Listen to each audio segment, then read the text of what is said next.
Hello everyone. બીજા બધા શાક તો આપણે ઘણી વખત ખાતા હોઈએ છીએ, પણ કોળાનું એક શાક એવું હોય છે કે જે બધાને ગમતું નથી, અને તેથી આજે મેં નક્કી કર્યું કે ચાલો કોળાનું શાક બનાવીએ.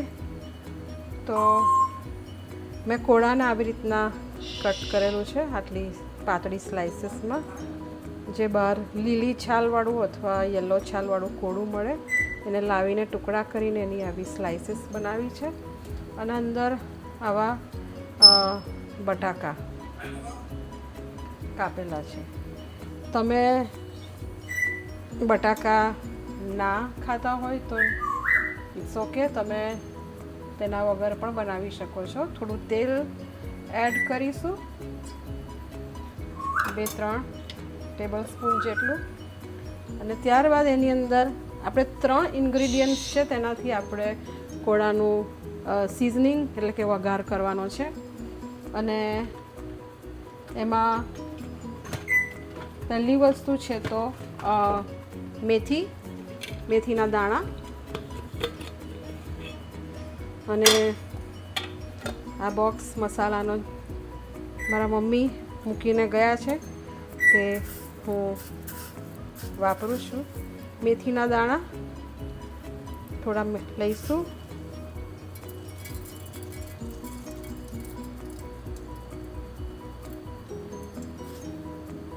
મેથીના દાણા થોડા તળતળ થવાના શરૂ થયા છે. સાથે લીલા મરચાંને મેં અહીંયા સમારી દીધા છે, તો તીખા લીલા મરચાં. અને હંમેશા યાદ રાખવાનું, કોળાના શાકમાં આ 3 વસ્તુઓનો વઘાર: એક તો મેથીના દાણા, ઝીણા તીખા લીલા મરચાં, અને ત્રીજી વસ્તુ છે કઢી પત્તા. કઢી પત્તાને હું લઈ આવું છું ને પછી ફ્રીઝમાં મૂકીને ડ્રાય કરી દઉં છું, એટલે જ્યારે બી જોઈતા હોય તો આ રીતના એને પલાળીને તમે યુઝ કરી શકો છો ફરીથી. ઓકે, જ્યારે કઢી પત્તા નાખીએ તેના માટે ઢાંકણું લઈ લઈએ, કેમ કે એકદમ છમ અવાજ આવશે, અને તેથી તેલ આમ તેમ ના ઉડે એના માટે હું એને થોડીવાર ઢાંકી રાખીશ.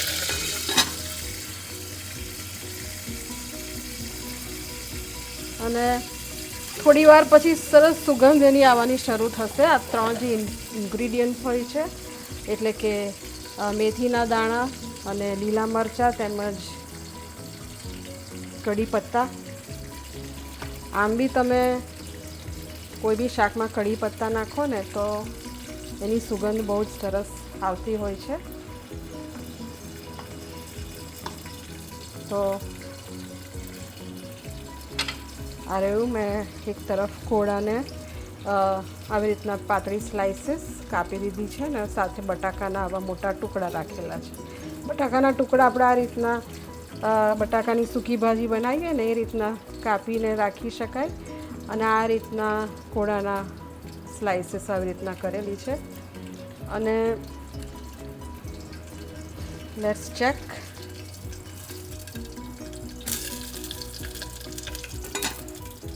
ઓકે, થોડું ઘણું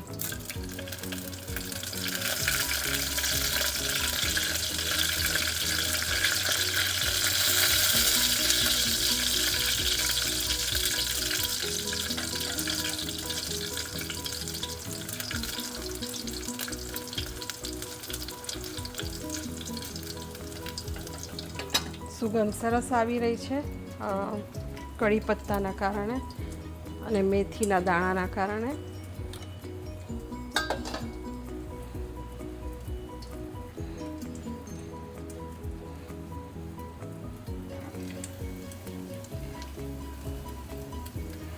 આ રીતના તમને દેખાડું તો આવો એનો દેખાવ તમને દેખાશે.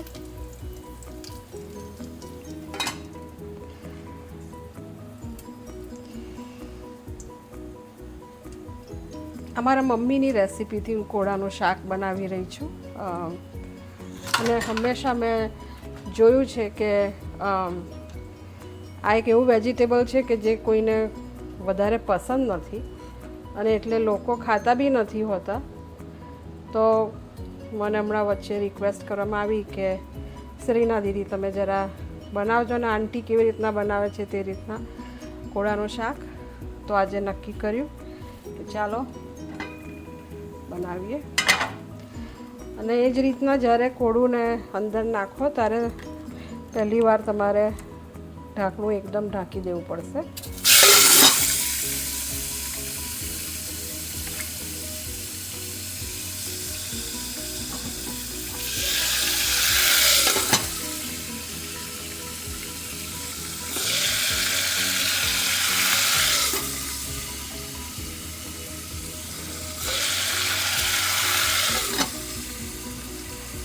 પ્રોફેશનલ કુક નથી, જસ્ટ જરૂરિયાત પૂરતું જે કંઈ આપણે જમીએ છીએ તે જમવાનો પણ ઘરે બનાવીને ખાવાનો મને શોખ છે. અને તેથી અમુક શાકભાજી, અમુક નહીં બધા જ શાકભાજી હું પોતે બનાવીને ખાઉં છું. લાલ મરચું તમે જેટલું યુઝ કરતા હો એટલું. હું કલર માટે કાશ્મીરી છે એટલે બહુ તીખું નહીં લાગે પણ એનો કલર આવશે.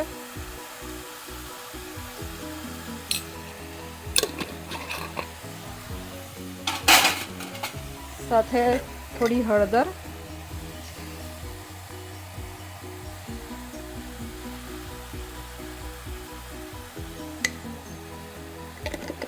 અને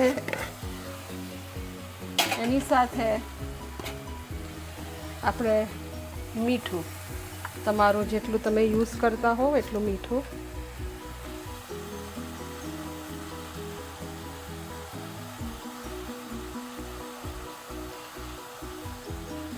મીઠા માટે કહેવાય છે કે આયોડાઇઝ્ડ સોલ્ટ હોય તો વધારે સારું છે.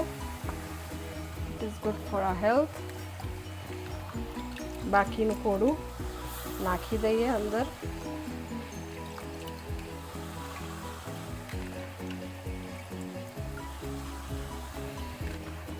અને શરૂઆતમાં જ્યારે આપણે કોળાને કૂક કરીએ છીએ ને તો એને આપણે ઢાંકણને બંધ કરીને કૂક કરવાનું હોય છે. પણ જ્યારે એની જે એન્ડ તમે જોશો એનું તો કોળું એકદમ ડ્રાય થઈ ગયું હશે. આપણે ડ્રાય કરવાનું છે જેથી કરીને આપણને બિલકુલ જાણે કે બટાકાની સૂકી ભાજી ખાતા હોય ને એ રીતના એનો દેખાવ હશે. સારું, તો અત્યારે આપણે એને કૂક થવા દઈશું. આ સમયે થોડી વાર રહીને ફરી હું ચેક કરીશ. અને ઓકે, તમે જોઈ શકો છો એમ થોડી વાર પછી મેં કોળાને ઓપન કરેલું છે. હવે હું એને મિક્સ કરીશ.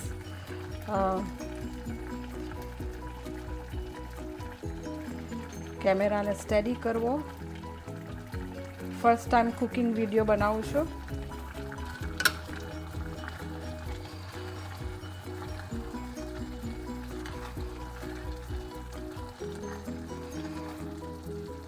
બધા જે મસાલા છે તે આપણે જે નાખ્યા હતા તે આ સમયે બધા કોળાના સાથે આપણે મિક્સ કરીશું.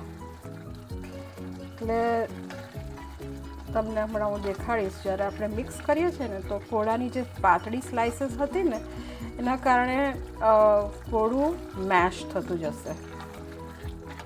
અને એ જે મેશ થાય છે ને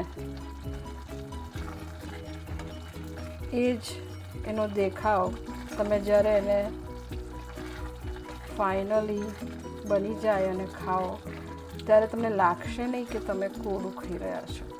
અત્યારે જ્યારે તમે બધા મસાલાને મિક્સ કરશો ત્યારે એનો દેખાવ મિક્સ કર્યા પછી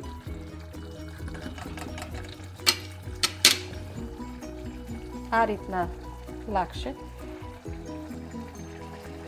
તમને એમ લાગશે જાણે કોઈ રસાવાળું શાક છે, પણ આપણે this is not our finished product. હજુ આપણે રાહ જોવાની છે for it to get cooked.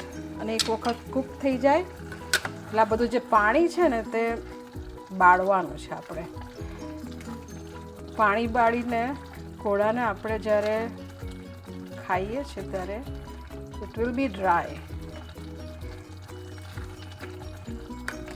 તો ફરીને આપણે એને ઢાંકી દઈશું અને કૂક થવા દઈશું. આ સમયે આપણે મીડિયમ પર લાવી દીધી છે આપણી ફ્લેમ. તો હંમેશા યાદ રાખવું, કોળાના સિઝનિંગ માટે 3 જે ઇન્ગ્રીડિયન્ટ્સ છે તે છે મેથીના દાણા, બીજા છે તીખા લીલા મરચાં કટ કરેલા સમારેલા, અને ત્રીજી વસ્તુ છે આપણે કઢી પત્તા. અને એ જ્યારે વઘાર કરીએ છીએ ત્યારબાદ જે બીજી 3 વસ્તુ છે તે છે લાલ મરચું પાવડર, હળદર અને મીઠું. 3 and 3, જસ્ટ રિમેમ્બર દેટ. આની અંદર હું આદુ લસણ નથી નાખતી કે ગરમ મસાલો નથી નાખતી કે બીજું કોઈ જ પ્રકારનો મસાલો નાખતી નથી. બસ just the 3 for seasoning and 3 after seasoning and then let it cook. Okay? Okay friends, આ સમયે તમે જોઈ શકો છો કે કોળાની કન્સિસ્ટન્સી આ પ્રમાણે થઈ ગઈ છે. અને એટ ધીસ પોઈન્ટ આપણે હવે કોળાને ઓપન રાખીને કૂક કરવાનો છે. ઓકે, એટલે હવે એનું ઢાંકણાને ઢાંકવાનું નથી આપણે, but we will cook it keeping it open. એટલે જે કાંઈ બી પાણી જે છે તે ધીરે ધીરે ઇવેપોરેટ થઈ જશે અને કોળું એકદમ ડ્રાય થઈ જશે. કોળાની રેસીપી જે છે તેને તમે રોટલી સાથે બી ખાઈ શકો છો આ શાકને, અને ખીચડી સાથે બી બહુ જ ટેસ્ટી લાગે છે. અમે જ્યારે નાના હતા ત્યારે મમ્મી કોળું, ખીચડી અને એની સાથે કઢી હોય. આ મારું કોળું જ્યારે બન્યું હોય ત્યારે એ વખતની અમારી આ મેન્યુ હતું, કઢી, ખીચડી અને કોળાનું શાક, અથવા તો કોળાનું શાક અને રોટલી. And so as you can see ધીરે ધીરે કોળું તમને ડ્રાય થતું દેખાશે. આ સમયે we simply have to keep it open. Cover નથી કરવાનું આ પોઈન્ટ પર, અને એને જસ્ટ તમારી જે ડ્રાય કન્સિસ્ટન્સી આવી જાય ત્યાં સુધી આને આવી રીતના કૂક કરવાનું છે on the stove at a medium flame. Okay friends, so તમે જોઈ શકો છો આ રીતના કોળું આવી રીતના ડ્રાય થઈ ગયું છે, અને this is the exact consistency I want. એટલે આ રીતનું ડ્રાય થઈ ગયું છે. તમે જોઈ શકો છો જે ગ્રેવી દેખાતી હતી તે આપણે ઓપન રાખીને કૂક કર્યું છે, એના કારણે બધું જ ડ્રાય થઈ ગયું છે. Okay, so at this point I am going to turn off the flame. And so this is કોળવાનું શાક. ગુજરાતીમાં કોળું, હિન્દીમાં કદ્દુ એન્ડ ઇંગ્લિશમાં pumpkin. Okay, I hope you will enjoy the taste the same way like I have been enjoying for years now. Bye.